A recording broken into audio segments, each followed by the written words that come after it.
আপনার মেয়েকে বা বোনকে এগুলো অবশ্যই শেখাবেন। নাম্বার 1, মাটি থেকে কোনো কিছু ওঠাতে গেলে অবশ্যই বুকের উপর এক হাত দিয়ে তারপর উঠাতে যাবে। সতর্ক ঢাকার সতর্কতা স্বরূপ এটা করা উচিত। নাম্বার 2, পুরুষ মানুষের সামনে কখনো পায়ের উপর পা তুলে বসবে না, দুই পাকে মিলিয়ে বা খুব কাছাকাছি রেখে বসবে। নাম্বার 3, সিঁড়িতে উপরে ওঠার সময় যদি পিছনে কোনো পুরুষ থাকে তাহলে এক কোণায় গিয়ে কিছুক্ষণ স্থির হয়ে দাঁড়াবে, পুরুষ লোকটি চলে গেলে তারপর উঠবে। নাম্বার 4, লিফটে ওঠার সময় যদি কোনো অপরিচিত মানুষ থাকে এবং যদি একজনই থাকে তাহলে তার সাথে উঠবে না, অপেক্ষা করবে, সেই অপরিচিত লোকটি বের হলে তারপর উঠবে।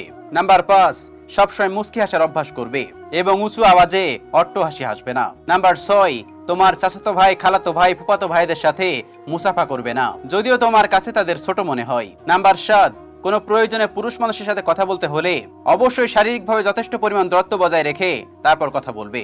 অবশ্যই একটা সীমারেখা বজায় রাখবে, নিজের ভাবগাম্ভীর্য এমন ভাবে বজায় রাখবে যেন তোমার প্রতি তার